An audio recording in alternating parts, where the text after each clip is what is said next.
Letton Béton, que le débat sur la recolonisation s'invite dans le monde des affaires, cela s'explique-t-il vraiment? Alors, je crois que vraiment les gens ont raison de s'inquiéter par rapport à la recolonisation dans le monde des affaires. Moi, je pense que je ne vais pas utiliser le mot recolonisation, mais on assiste à un semblant de recolonisation, dans la mesure où, si vous prenez historiquement la France, la croissance économique en France a été toujours basée sur l'exploitation des ressources naturelles en Afrique, c'est-à-dire les produits miniers et agricoles, que la France vient chercher en Afrique, les retourne en France et les transforme, vient les revendre aux pays africains. Bon, c'est un système qui a été mis en place depuis toujours et qui a perduré jusque dans les années 80. Mais qu'est-ce qui s'est passé? À partir des années 80, il y a eu de nouveaux acteurs sur le marché africain, c'est-à-dire la Chine, qui a connu une percée économique sans précédent sur le territoire africain, avec une augmentation de ses parts de marché qui sont passées de 1990 de 2 milliards à 2013 à peu près 200 milliards de dollars, ce qui fait une augmentation de 2000%. Ensuite, la Chine est suivie par l'Inde, le Brésil, la Turquie, la Corée du Sud et beaucoup d'autres pays. Dans ces conditions, qu'est-ce qui se passe? La France se retrouve dans une situation difficile parce qu'aujourd'hui, n'ayant plus le monopole du marché africain, elle le partage avec les Chinois, les pays émergents et autres qui, malheureusement pour la France, ne sont pas en train de céder du terrain. Donc, dans ces circonstances, qu'est-ce qui se passe? Il faut que la France trouve un moyen de reconquérir les parts de marché qu'elle a perdues sur le continent africain, dans la mesure où, si vous prenez les années de 2000 à 2011, la France a connu une chute de plus de 10% de ses parts de marché à peu près 4,7%, ce qui justifie un peu la croissance économique de la France. Aujourd'hui, en 2014, les chiffres de la croissance sont clairs. La France a eu un taux de croissance de 1,1%.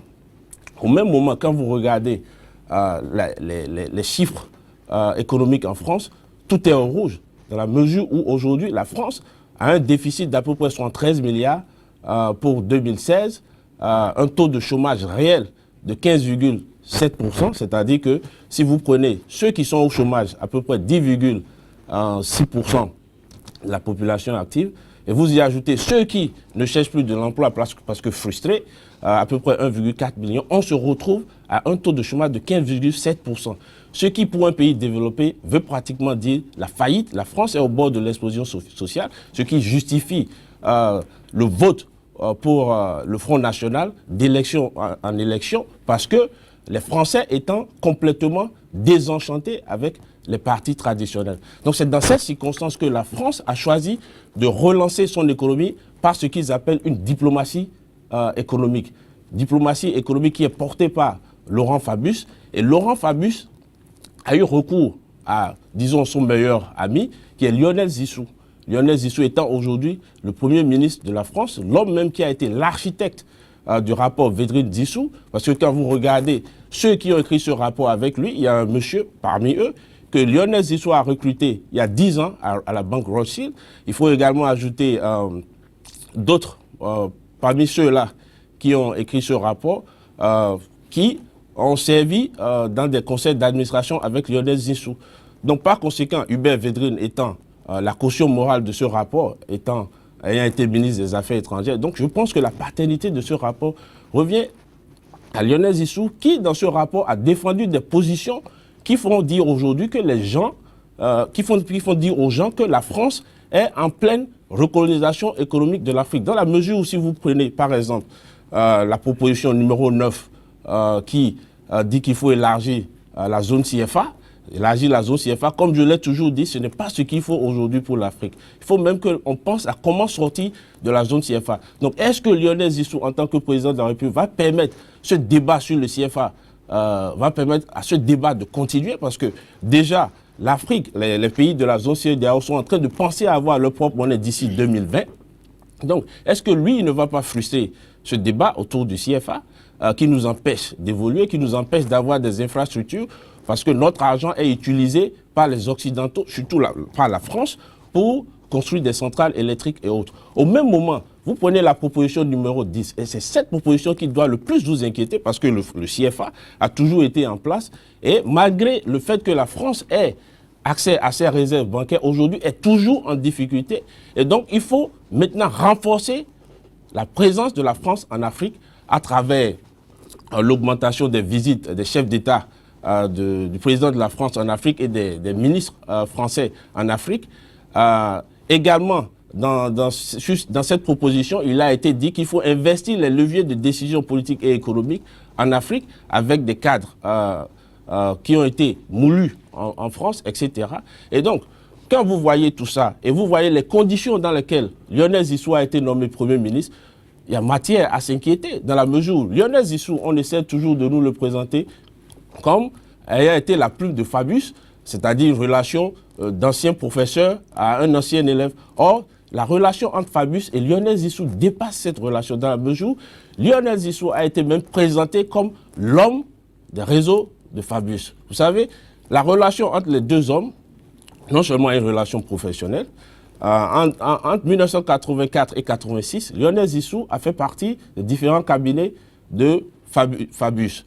Ensuite, en 1986, Lionel Zissou a créé un club qui s'appelle Solidarité Moderne dans le but exclusif de réunir les gens qui nourrissaient une ambition présidentielle pour Fabius. En 2002, il a été choisi comme l'un des animateurs, sinon l'animateur principal du club Fraternité, qui est le cercle de réflexion de Laurent Fabius.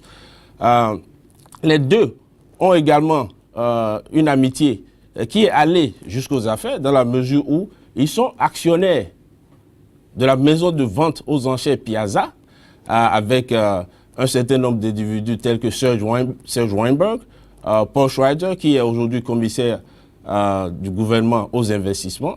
Donc, quand vous voyez tout ça, à la proximité de l'homme avec Fabius et l'establishment français, sachant bien que Lionel Zissou même a dit dans les colonnes du journal français L'Express que Fabius et Dominique Strauss-Kahn sont les deux qui ont le réseau le plus puissant de l'univers économique de la gauche. Donc, c'est une situation qui doit nous amener à réfléchir et à penser à où est-ce que nous allons. Aujourd'hui, est-ce que les bruits de bottes, la bourde au niveau du monde des affaires a encore sa raison d'être quand officiellement l'homme même sort et dit oui, c'est vrai, hier on a tenu un certain nombre de propos, mais la recolonisation ne passera pas en Afrique, bien entendu, ne passera pas par le Bénin. Est-ce qu'il ne tait pas? Est-ce qu'il n'apaise pas? Est-ce qu'il ne rassure pas finalement? Et c'est l'homme de la table ronde de Paris pour le Bénin. Ça, il ne faut pas l'oublier.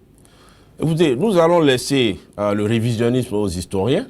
Aujourd'hui, nous n'allons pas passer notre temps à revoir ce qui a été les pensées de Lionel Zissou. Lionel Zissou, par le passé, a été clair. Oubliez les pensées de Lionel Zissou, n'est-ce pas? Justement, fermer cette fenêtre et voir ce que l'homme peut apporter économiquement. Non, si pendant de nombreuses années, vous avez défendu un certain nombre de positions, notamment comment aider à limiter la rétraction de la puissance économique de la France en Afrique, il y a un document vidéo qui s'appelle La France-Afrique, le temps des entrepreneurs. C'est un document vidéo qui a été réalisé en partenariat, je crois, avec l'Institut Montaigne par Lionel Zissou. J'encourage tout le monde à aller voir cette vidéo sur YouTube. C'est clair, Lionel Zissou a été clair et vous allez sentir dans ses propos qu'il s'inquiète du recul, du reflux des entreprises françaises en Afrique. Il a parlé des banques, etc. Ce qui devrait nous inquiéter le plus, c'est la dernière sortie de l'homme d'affaires nigérien Aliko Dangote, l'homme le plus riche d'Afrique, qui est un citoyen de notre puissant voisin, le Nigeria, et qui s'inquiète de l'irruption soudaine de Lionel Zissou sur la scène politique béninoise. Mais Aliko Dangote, selon tout ce que nous avons lu récemment, a fustigé la présence de Lionel Zissou, qui considère comme un négociateur international qui a toujours été au service de la France et qui a toujours défendu les intérêts français. Et donc, il ne pense pas comment, il ne sait pas comment cet homme aujourd'hui peut changer en un laps de temps, dans la mesure où les intérêts de la France ont toujours été sa priorité. Et quand vous voyez des gens de cette trempe commencer à se plaindre, ça veut dire qu'on risque d'avoir un certain nombre de problèmes. Parce que dans la même interview, Dangote estime que la présence de Lionel Zinsou peut faire qu'il y aura une réticence à investir en Afrique et surtout en Afrique francophone, parce que pour lui déjà, c'est assez difficile d'investir dans les pays qui ont été colonisés par la France. Il a dit plusieurs fois, il a dit sur Africa 24 et il a réitéré aujourd'hui à cause de la présence de Lionel Zinsou au Bénin. Donc, c'est dans ces conditions qu'il faut qu'on évalue cette présence du Premier ministre qui aujourd'hui est candidat aux élections présidentielles. Et je pense que la valeur de l'homme doit être jugée sur ce qu'il a fait jusqu'à présent. C'est-à-dire, vous avez dit en tant que, bon voilà, l'homme a changé peut-être, qui dit quelque chose d'autre aujourd'hui. Bon, écoutez, regardons le bilan de l'homme. Quand il est venu, il a dit, si on peut montrer qu'il y a des méthodes pour changer la vie des Béninois en 10 mois, que peut-être les gens vont vouloir continuer l'expérience. Donc, voyons un tout petit peu, si vous le permettez, le bilan de l'homme. C'est quoi le bilan de Lionel Zinsou au Bénin à l'heure où je vous parle? Le bilan de Lionel Zinsou est la signature de la convention des rails pour Bolloré. Et cette signature, qu'est-ce que ça va causer? Ça va causer l'appauvrissement de la bourgeoisie locale et de la classe moyenne locale. Je vais vous expliquer. Comment ça? Ou bien faire profiter toute cette classe? Alors, je vais vous expliquer un peu comment les choses se passent. Pourquoi aujourd'hui la France a d'énormes difficultés? Après les indépendances, et même avant les indépendances, la France avait le monopole du marché des pays colonisés, de l'empire colonial africain. Donc, qu'est-ce qui s'est passé? Vous aviez des compagnies comme la CFAO, CFDT, le SCOA, les gens qui sont dans les BTP, etc., la manutention portuaire, qui étaient exclusivement dominés par la France. Et donc, du coup, tout l'argent qui provenait de ces sociétés en Afrique retournait au trésor français et n'était pas réinvesti en Afrique. Et donc, aujourd'hui, la présence d'autres acteurs sur le terrain a enlevé de facto ces revenus qui allaient en France, et d'où un certain nombre de difficultés économiques pour la France. Et donc, quand vous prenez par exemple les rails qui ont été octroyés à Bolloré, il en aura l'exploitation, c'est lui qui décidera de quels produits vont monter sur ces rails. Et vous imaginez, en France et aux États-Unis, quand vous prenez une locomotive, vous pouvez tirer à peu près 200 wagons. Vous imaginez, en une journée, Bolloré peut tirer peut-être 1000, 2000 wagons. Parce que le Bénin étant le port d'entrée de plus de 5 pays, c'est-à-dire le Mali, le Niger, le Burkina Faso, le Tchad. Et je mets aussi le Togo. Et donc, quand vous prenez ces régions, c'est-à-dire les pays que j'ai cités, et vous ajoutez le nord Nigeria, on se retrouve dans une situation où Bolloré et la France ont un accès direct à un marché d'à peu près 254 millions de personnes et un PIB de 633 milliards de dollars. Et c'est-à-dire que, donc, la France s'étant désindustrialisée, aujourd'hui, qu'est-ce qui va se passer? Le commerce entre la Chine, l'Inde, etc., la Turquie et l'Afrique se fait par des individus, les Aladi de Porto Novo et autres. Donc, ces gens, si vous prenez cette tablette, ils vont acheter ça en France, peut-être, en Chine, ils commandent 2 conteneurs, et donc ça va lui revenir peut-être à 1000 €. Et maintenant, qu'est-ce qui va se passer? La France étant désindustrialisée, les Français étant ici, parce qu'avec le pouvoir présidentiel, nous sommes dans un régime fort, il ne faut pas l'oublier, et toutes positions acquises peuvent être détruites par un décret présidentiel. Et donc, qu'est-ce qui va se passer? Les Français vont se constituer, les entreprises françaises du moins peuvent se constituer en poule et aller faire de grosses commandes Et qu'est-ce qui va se passer? Si eux, ils commandent 100 conteneurs de ce même produit, ils vont l'acheter à peut-être 100 $ au lieu de 1000 $. Du coup, qu'est-ce qui va se passer? Ils vont contrôler les prix et vont ramener ces produits ici qui seront mis transportés par ces wagons. D'abord, ça va tuer rapidement le business des camionneurs. Okay? Et ce qui va se passer le long du corridor, c'est-à-dire vous aurez les ports secs de Parakou, de Malanville, etc. Ces produits seront déversés là et ensuite il y aura des camionneurs. Aujourd'hui ce sera les camionneurs français, les camionneurs belges qui vont venir et qui vont prendre ces produits, qui vont aller les livrer au nord Nigeria, Kano, Kaduna, Zaria, etc. Du coup, qu'est-ce qui va se casser? En 2 ans, 3 ans, on va constater un appauvrissement des Français, des Béninois, pardon, dans la mesure où, si vous regardez la vidéo, la France-Afrique, le temps des entrepreneurs, c'est exactement ce dont se plaignait Lionel Zissou pour la France. Il a dit, les Français sont en train de s'appauvrir à travers les flux de commerce. Et c'est ce qui va se passer ici. Et donc, quand vous regardez tout ça, que vous mettez à l'actif de l'homme, moi je pense que 5 ans ou 10 ans, parce que s'il est élu, il sera là pour 10 ans, je crois, parce que c'est comme ça que les choses... La constitution, c'est 5 ans, renouvelable pour l'instant. Oui, bon, écoutez, on sait bien comment les élections se passent ici. Nous sommes à 2 semaines des élections présidentielles au Bénin. On n'a même pas de carte d'électeur. Dans quel pays vous voyez des choses pareilles? Et depuis 10 ans, c'est comme ça qu'on a toujours assisté à des élections calamiteuses, parce qu'on veut toujours faire de la fraude. Mais moi, ce que je veux dire, je crois qu'on est en train d'aller un peu de l'autre côté, mais je tiens à parler de ça parce que un président élu qui n'a pas de légitimité ne pourra pas bien diriger un pays et c'est ce qui se passe. Quand vous avez des chefs d'État qui sont élus et qui n'ont pas de légitimité, la légitimité c'est ce qu'il y a de plus important parce que c'est le peuple qui vous confère la légitimité et c'est le peuple qui est souverain. Et tant que vous n'aurez pas cette légitimité, vous n'allez pas incarner la volonté populaire et il vous sera difficile de diriger un pays, de négocier avec les syndicats, de faire un certain nombre de choses, de négocier avec les forces politiques. Parce que la gestion d'un pays n'est pas une gestion solitaire. Et revenons à la préoccupation. Revenons donc à la préoccupation. Il y a le projet Lumière pour tous. Bon, je ne sais pas là où ce projet-là se trouve aujourd'hui. On a vu à la télé, on en a parlé à la COP 21, etc. Bon, ce n'est pas en fait ce qui va sortir les Béninois du délestage constant que nous vivons. Depuis quelques semaines, le délestage a recommencé. Bon, évidemment, on nous a dit qu'il y aura à peu près 40 milliards qui seront ponctionnés sur le budget national pour faire ce projet.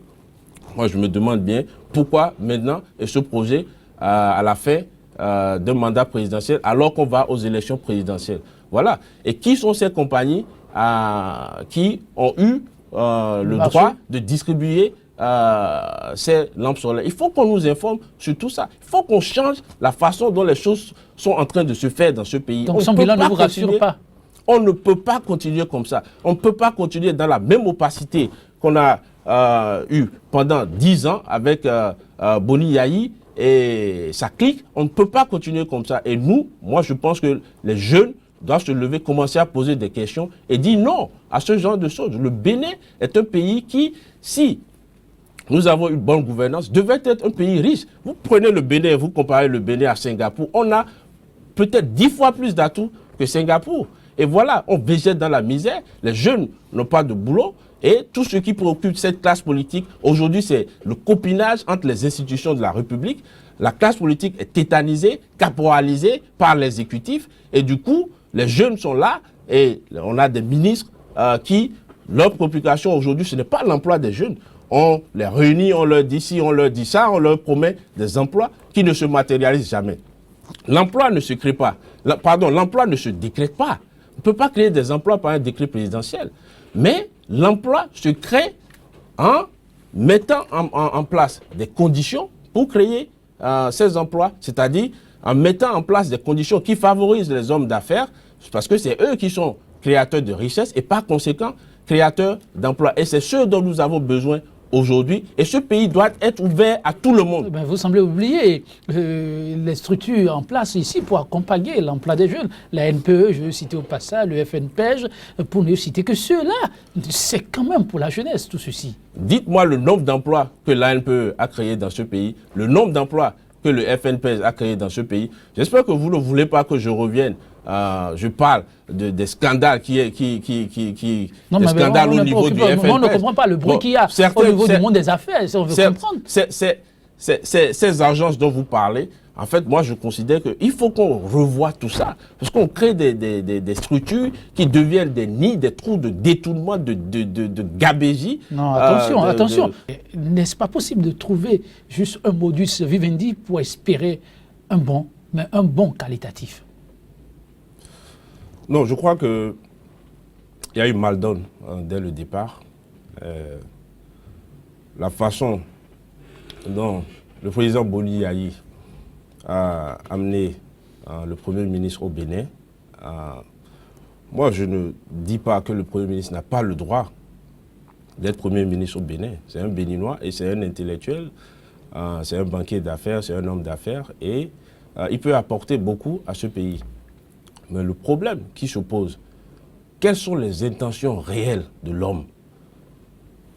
Une petite analyse, moi, me dit que Lionel Zisso est ici non seulement pour avancer les intérêts de la France, mais peut-être la présence de Lionel Zisso, c'est les intérêts du président Boni Yayi et personne n'en parle. Peut-être c'est un deal, on n'en sait rien. Peut-être que le président Boni Yayi cherche un sauf-conduit après le pouvoir. On sait bien qu'il y a eu beaucoup de choses qui se sont passées dans ce pays. Ce n'est pas à moi de vous le dire. Mais moi, je veux vous dire ceci. Quel que soit le deal qu'un chef d'État africain fait avec n'importe quelle puissance, ces deals n'ont aucune valeur. Vous voyez aujourd'hui Moubarak en Égypte, vous voyez aujourd'hui Blaise Compaoré, aujourd'hui qui n'arrive pas à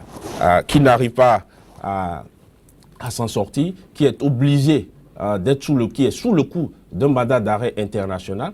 Regardez, qui a servi la France mieux que Blaise Compaoré dans la sous-région. Vous pouvez me le dire? Donc, je ne sais pas... C'est des conseils que vous donnez? Oui, c'est des conseils que moi je donne au président Boni Yayi. Je crois que c'est quelqu'un qui... Vous lui demandez de lâcher l'homme? C'est quelqu'un qui en 2006 a été porté par le peuple pour venir changer les choses. Mais 10 ans après, on se retrouve dans une situation de désenchantement total. On nous amène quelqu'un, on dit qu'il va poursuivre les œuvres du président Boni Yayi. Ben, voilà ce qui se passe. Lionel Zisso, quelqu'un que j'ai toujours respecté, mais que je découvre que finalement, Yayi Boni, Lionel Zisso, c'est la même chose pareil. Dans la mesure où Lionel Zisso, depuis qu'il est là, n'a jamais respecté notre constitution. L'utilisation abusive des biens de l'État pour faire de campagne. Le clergé a dénoncé ça en demandant à Lionel Zisso de démissionner, ce qu'il n'a jamais fait. Moi, je pense qu'il y a un problème éthique. C'est-à-dire que c'est son droit, il n'a pas besoin de démissionner. Mais cependant, en politique, l'éthique compte pour beaucoup. C'est-à-dire c'est quelqu'un qui dit qu'il veut changer les choses, qu'il veut faire les choses autrement, mais son comportement ne va pas dans ce sens. Et aujourd'hui, c'est l'homme qui continue d'être membre d'un certain nombre d'instances en France, malgré le fait que l'article 54 de notre Constitution l'interdit. Et donc, qu'est-ce qui se passe? Personne n'en parle, c'est-à-dire on se retrouve dans une gadoue totale où tout le monde vit cette situation et accepte de continuer dans ce désordre infernal. Non, moi je ne pense pas. Je pense qu'il faut que nous tous, nous Béninois, surtout les jeunes, qu'on fasse un arrêt et qu'on analyse tout ce qui se passe, qu'on n'accepte pas la fatalité, parce que depuis on nous dit voilà, telle chose va se passer. D'abord, nous ne sommes pas encore partis aux élections. Les gens parlent de chaos, etc. et tout ça. Ce n'est pas normal. Vous avez le président du COS-LEPI qui vient à la télé, qui gaillardement dit qu'il y aura un chaos. Dans d'autres pays, il aurait été démis de ses fonctions. Les tout dit béton, merci beaucoup. Merci à vous aussi, Médéric.